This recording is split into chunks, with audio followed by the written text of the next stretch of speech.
It was 1977. Charles came to stay as a friend of my sister Sarah's for a shoot. We sort of met in a ploughed field. Well, I remember thinking what a very jolly and amusing and attractive 16-year-old she was. And, I mean, great fun, and bouncy and full of life and everything. And I don't know what you thought of me. But... Pretty amazing.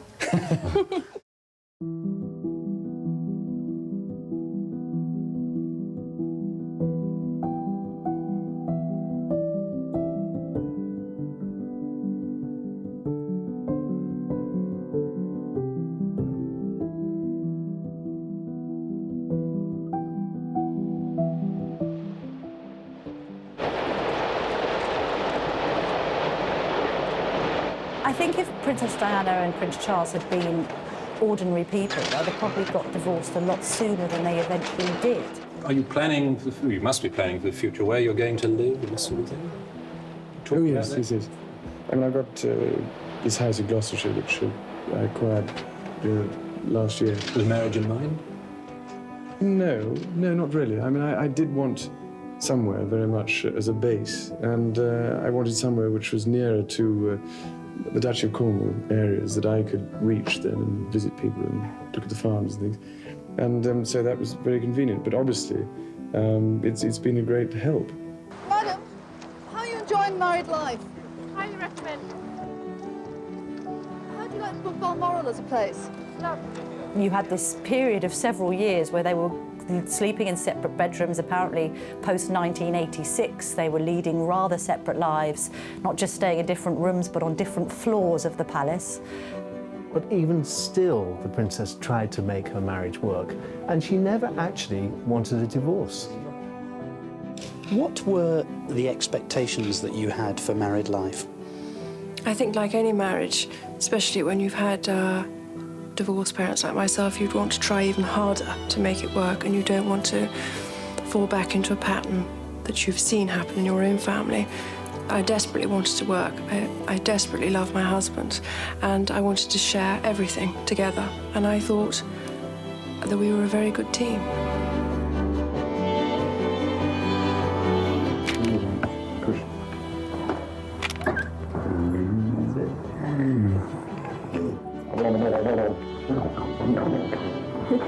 She said, I'll have a separation, but I don't want to be divorced. For the children's sake, I want us to remain a family unit, to bring them up as parents.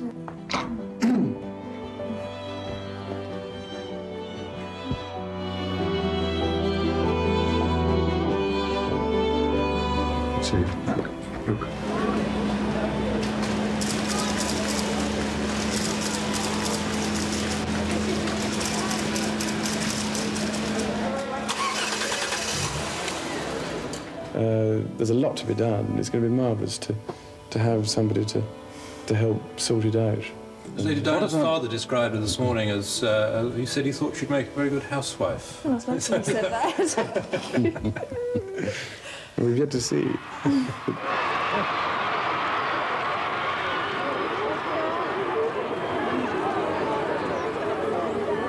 It's just so beautiful. I'm just so privileged. I can't believe I did that.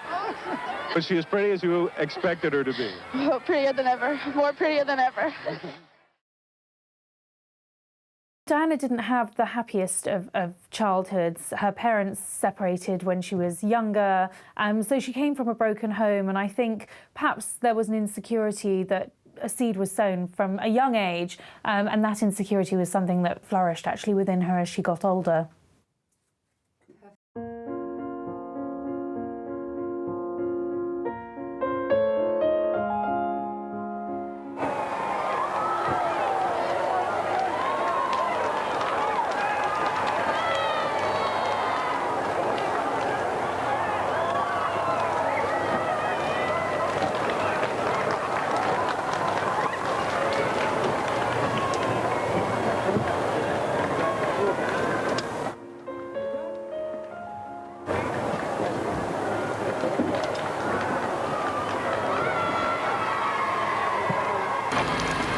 couple had arrived separately at St. Paul's, but a crowd of about 3,000 had built up, their enthusiasm unmistakable. Prince Charles was so relaxed he nearly came to grief on the top step. And when it was over, all the stress of the last few days evaporated as Prince Charles clasped Lady Diana's hand reassuringly and unaffectedly. She seemed to recover all her old charm and poise, sitting close beside him as they drove off together.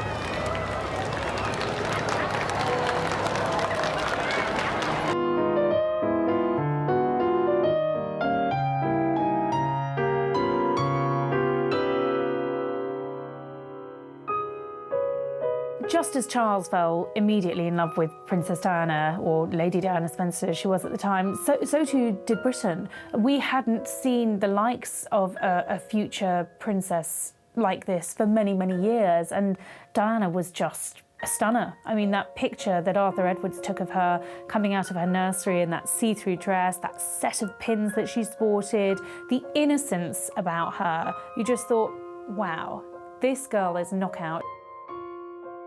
There was a huge interest from the moment the engagement happened. Everyone watched the engagement footage. Everyone around the world, pretty much, tuned into the royal wedding. I mean, that was a huge event in '81. Before he left home, Lord Spencer, the proudest of men today, wanted a few words. I'd just like to say a word. May I say a word? Please do. Yes. The Spencers have, through the centuries, fought for their king and country. Today, Diana is vying to help her country for the rest of her life. She will be following in the tradition of her ancestors, and she will have at her side the man she loves.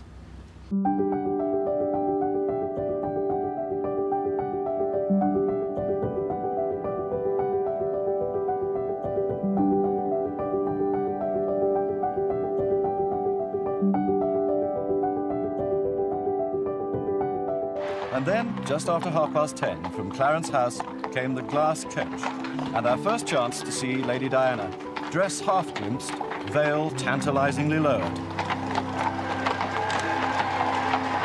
It was the fairy tale wedding. The princess made a fatal mistake. She fell in love with her prince. In the very beginning, she totally adored him.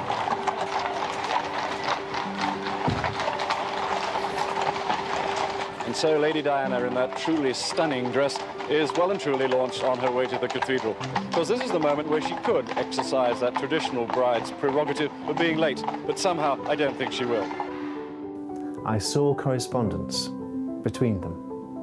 I saw correspondence from the princess to the queen, which said how happy she was, and how she loved to be a wife, and how much she would support Charles in his future career. They were her views, but times changed. In the beginning, she was a shy, naive, quiet girl who knew nothing about the world.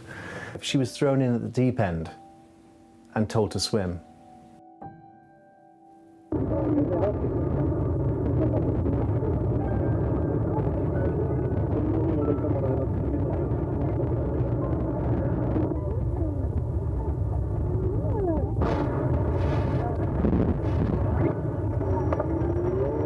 Well, I think now when we reflect on it and after we've seen interviews that Diana gave subsequently, we know that she was extremely ill-prepared for married life into the royal family, and she felt enormous pressure from day one. Even when they were discussing the engagement and the wedding plans, I think the pressure started to build on her.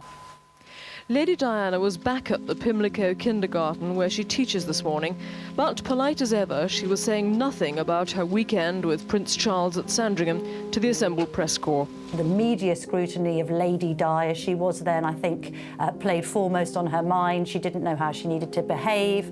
And when she actually entered married life, she found it a very lonely experience. Charles was off enjoying his country pursuits, and she felt that she was left rather in a world she didn't recognise, a modern woman in quite an old school environment of Buckingham Palace, essentially feeling like a spare part.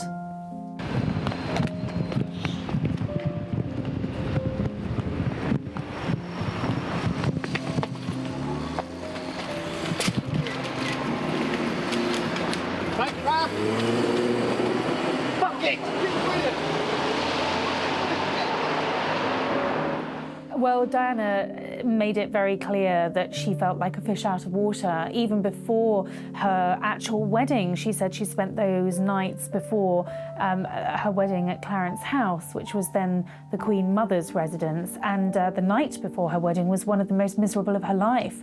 She recalls how she felt completely isolated, you know, the images of the princess trapped in the tower. I think she felt isolated, and I don't think that the palace were prepared for someone who perhaps didn't have that royal training to marry into the royal family and to become a future queen. She was the Princess of Wales, she became famous overnight, and she didn't really have the tools to equip her for such immediate stardom.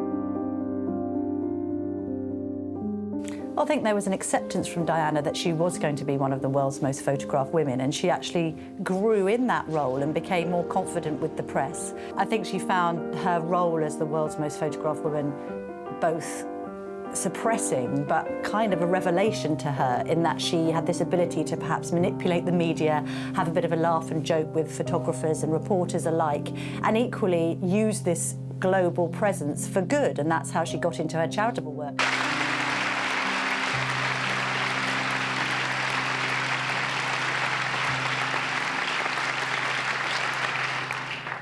Ladies and gentlemen, I will not delay you long, but I would like to add a few words about Turning Point from my own personal observation. On the basis of available statistics, there could be several people here tonight who will reach a state of mental imbalance in the next year or so.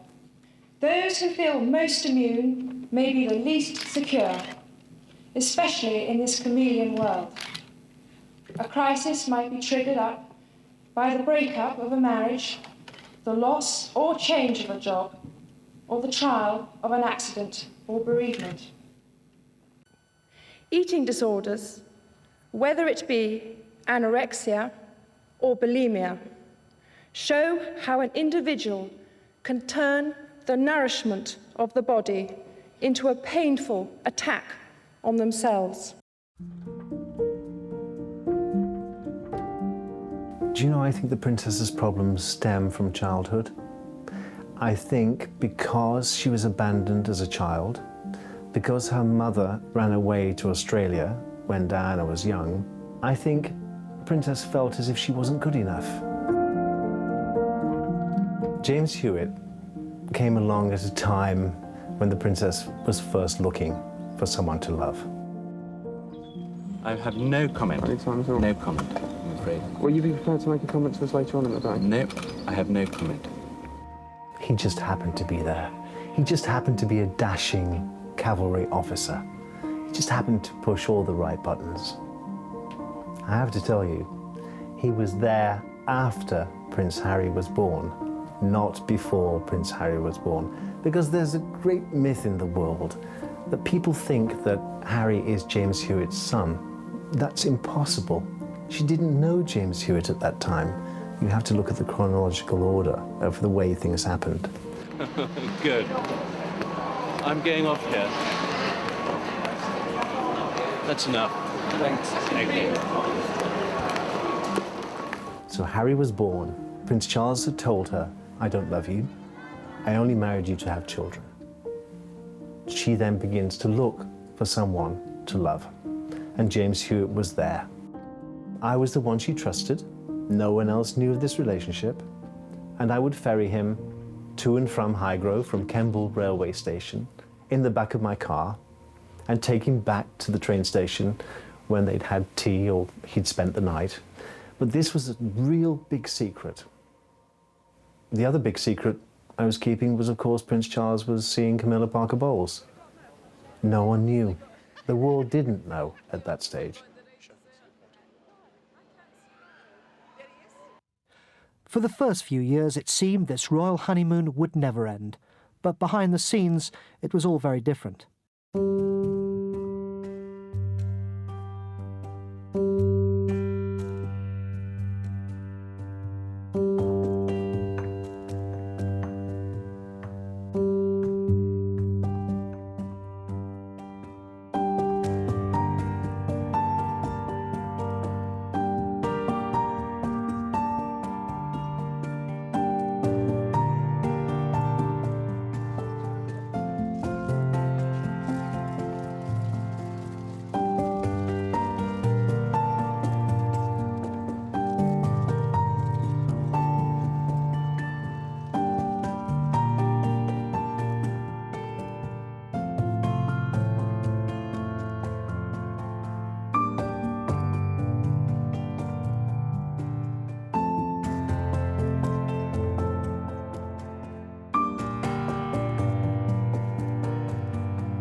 princess's popularity gave the royal family a new lease of life. Modernisation is a very hard word to use in the context of the royal family because the royal family is built on history and tradition and protocol, and you know, Diana really broke the mould. She did things differently. She enjoyed life, you know, she was a vibrant person, she was charming, she was the daughter of an earl, she'd been married, well, she was just 20 years old when she got married, and her life had been very prescribed for her within the royal family. But nevertheless, she still asserted herself, and after she got used to being a princess, she became more and more her own person. And that's what people loved about her.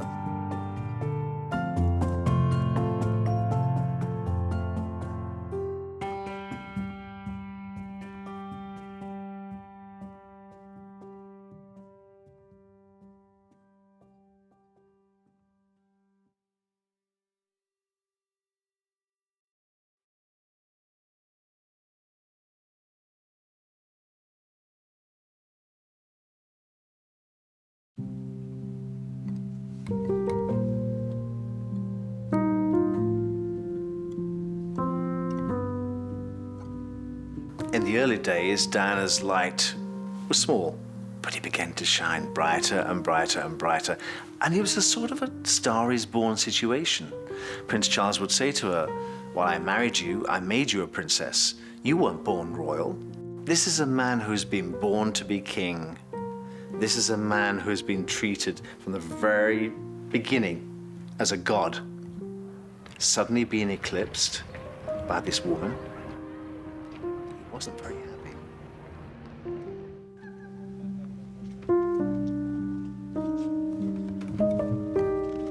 Well, I think Princess Diana, like the rest of the world, was caught up in the fairy tale that was her own royal relationship. And I think very quickly the reality set in that she didn't have much in common with Prince Charles, and actually they were very different people with very different interests. And that's when the cracks started appearing. It's a tremendous change for someone, if I may say, of 19 to make all of a sudden, the transition.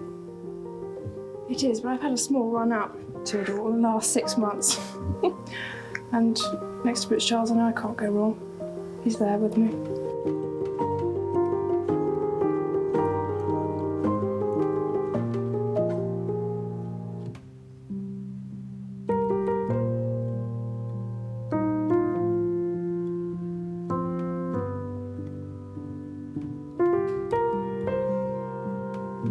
The Prince of Wales had just been on TV to admit adultery with Camilla Parker Bowles, and the princess that evening was due to go out to the Serpentine Gallery to see her old friend Lord Palumbo and open his new exhibition.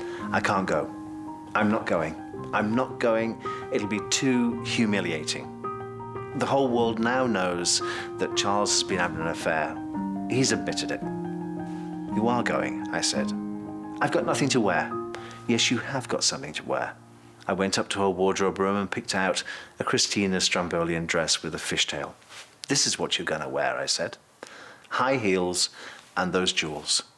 Remember, when you go out there," I said, "you stride, you hold your head high, you smile, you engage, firm handshake.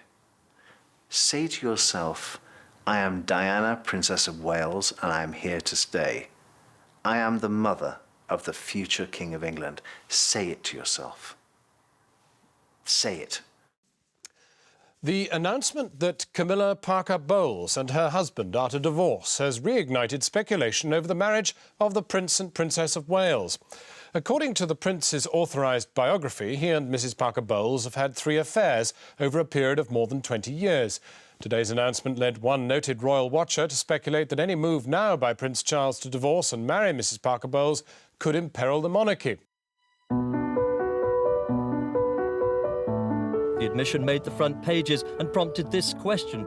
Someone other than Diana could be Queen one day.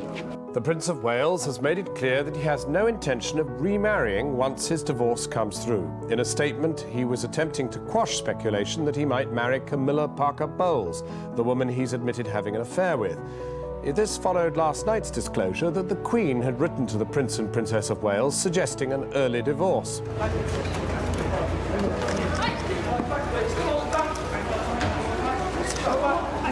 your picture. You stand where you were told. Anything to say, Mark?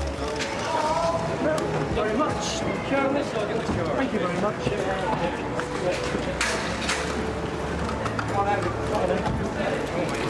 I think this morning's papers are the beginning of a vox-pop process which seems to me to be indicating that the British people would very reluctantly accept Mrs. Parker Bowles as a substitute for Diana as a future queen.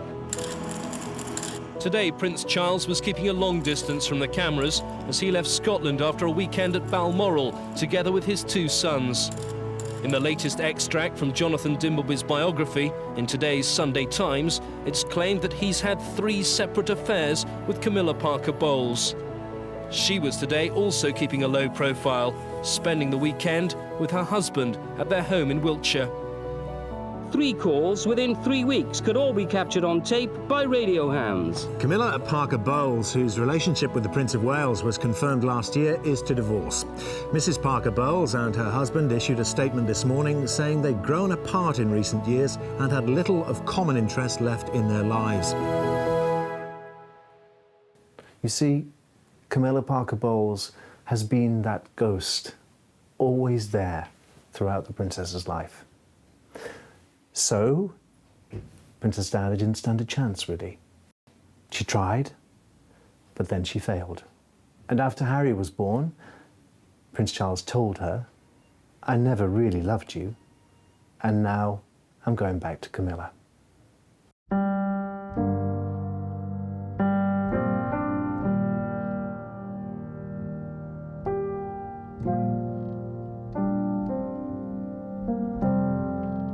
The only secret Diana ever kept from me was the Martin Bashir interview for Panorama.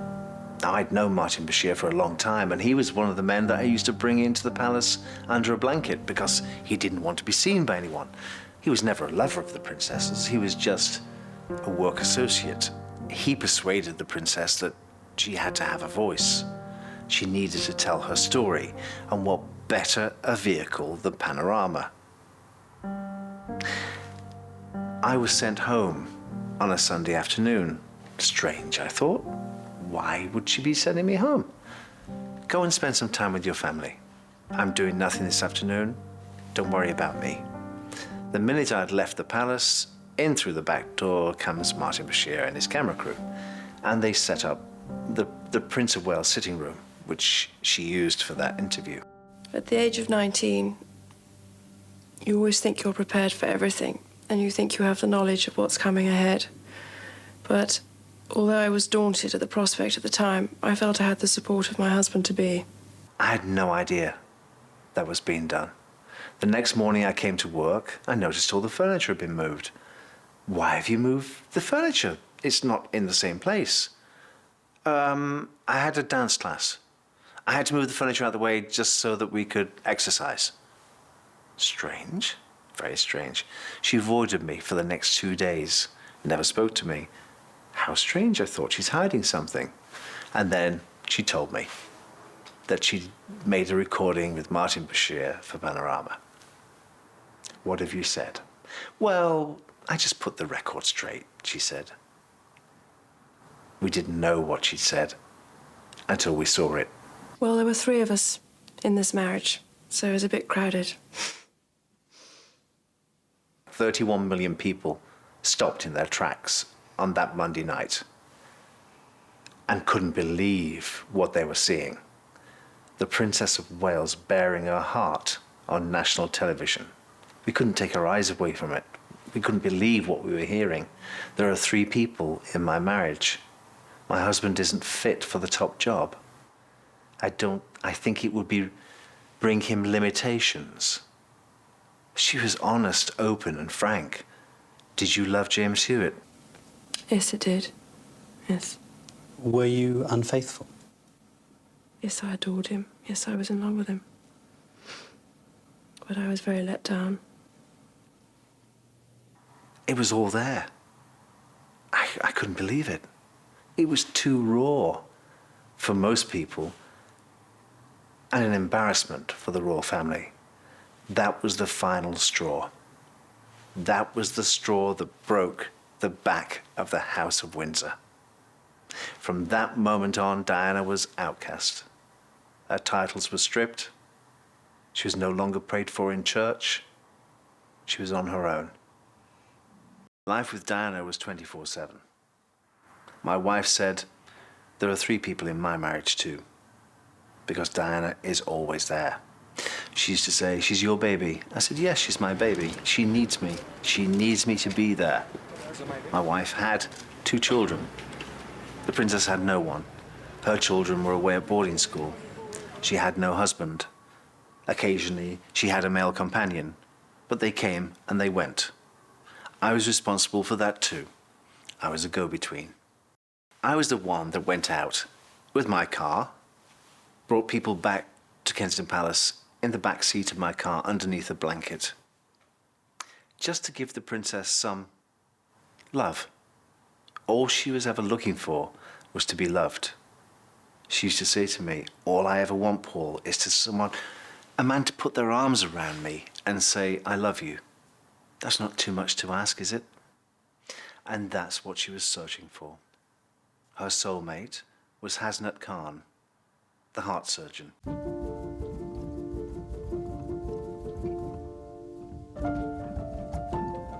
Diana, when she came to Pakistan, this was a country that she had fond memories of, wasn't it? Yes, I think she enjoyed her time here. She really liked the days she spent here, I think. And meeting your family, that must have been a special moment for her and for them.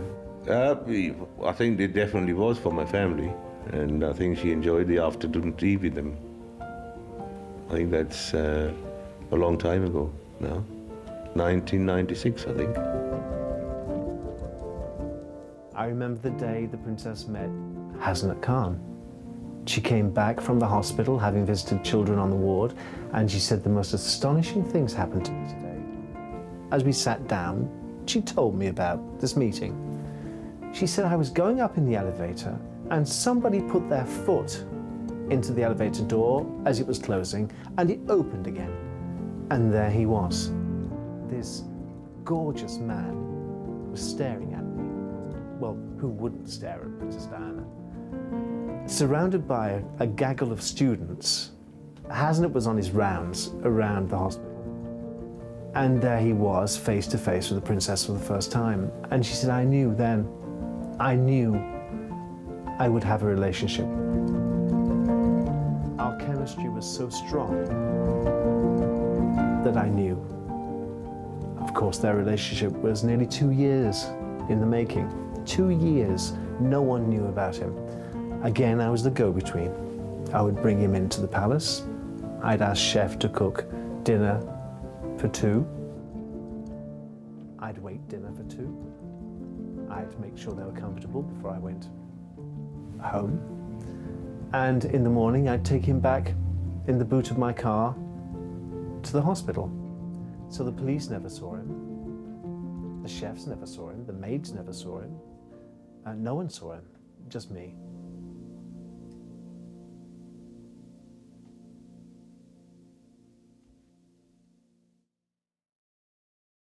I don't know how she'll find a husband, but I always imagined she'd end up with someone older, very powerful and rich, perhaps a sort of Onassis type figure that really could look after her and whisk her away from everything in the same way that Onassis did for Jacqueline Kennedy.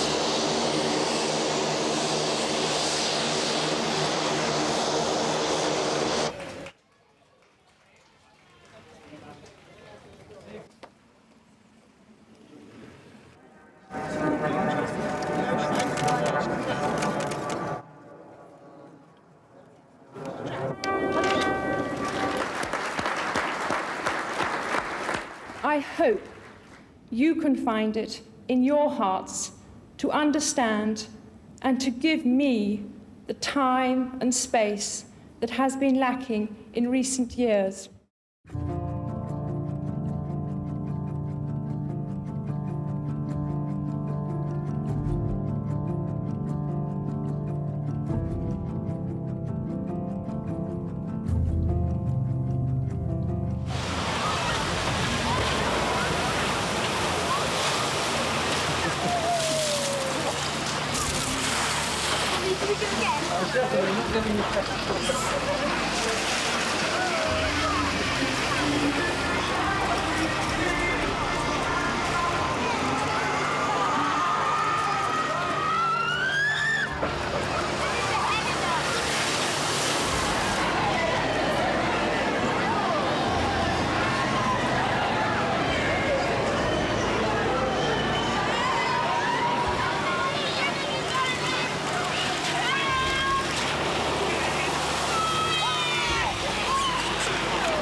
Hasnat Khan had been the princess's companion for over 2 years.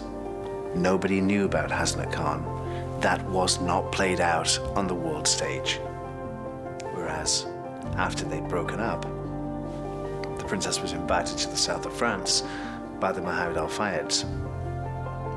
She met Dodi Al Fayed.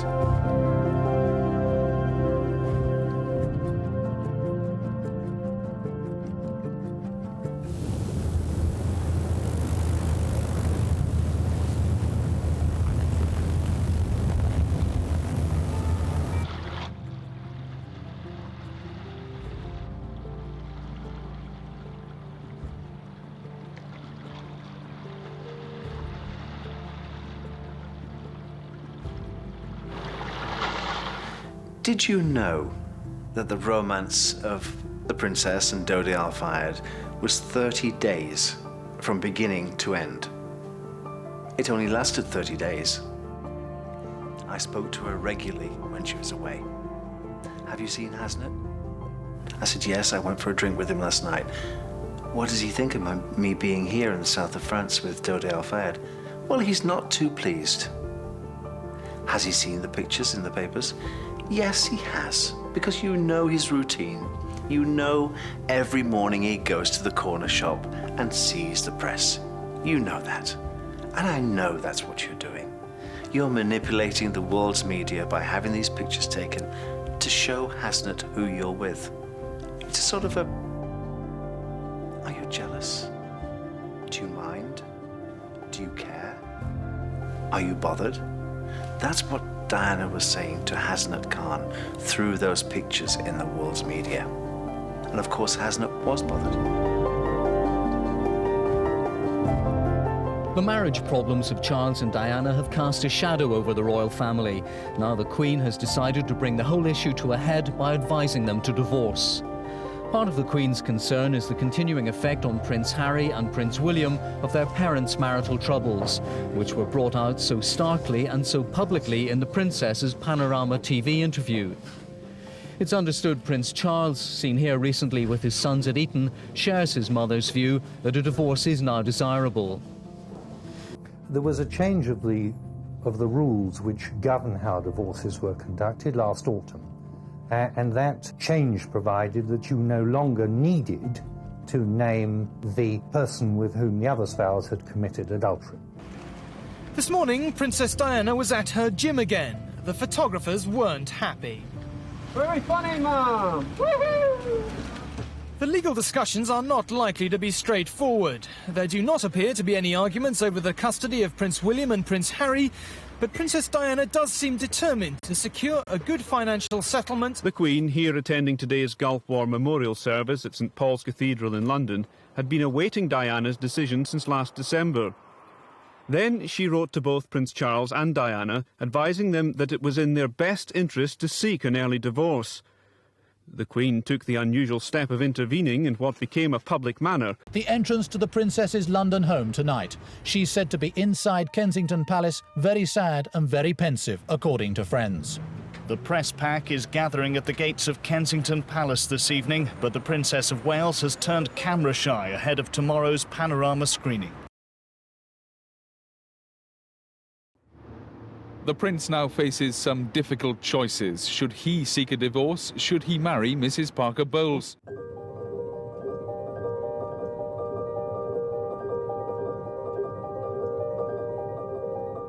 Lawyers say the divorce issue could still go to court. I think she's playing a clever game. I think she is aware absolutely of what she is doing. She's convinced she ought to have an ambassadorial role, and that is what the public wants. And she's convinced that by doing this, she's going to make sure her husband realises that. You've been very open about all of this and what you've said. Do you now hope that this issue and expect this issue to go away? Is that what you hope will now happen? Yeah. Do you think Di was worth it? Yeah. Is Di worth 17 million? You can still comment, can't you? I mean, would you pay your wife 17 million if you got divorced? Oh, well, probably if I had it, I would, yeah. Very surprised at that. I thought it was a very peculiar way of doing it. On the face of it, it was rather discourteous to the Queen. But Princess Diana is very good at manipulating the media, and it may well be that she did it like this to show that she could do her own thing, and also to give her a stronger bargaining power over the title that she wanted to have, and perhaps over the nature of the divorce settlement when it comes. Behind closed gates at Kensington Palace, the princess was said to be deeply upset at making and declaring the decision to end the marriage. It could happen swiftly, meaning a leap year divorce. So as the public read the papers, the royal lawyers set about reading the small print. What has yet to be worked out are the complicated details of a divorce. She's got the house, Kensington Palace, which Prince Charles has always wanted to get back because he's stuck, poor fellow, in St. James's Palace. And she has got the children, and obviously there's nothing going to change. She's got the money from Charles to keep up her lifestyle. And so in those early days, she had so little self-confidence. She didn't believe in herself. And I think that love lost in those early days haunted her through her life.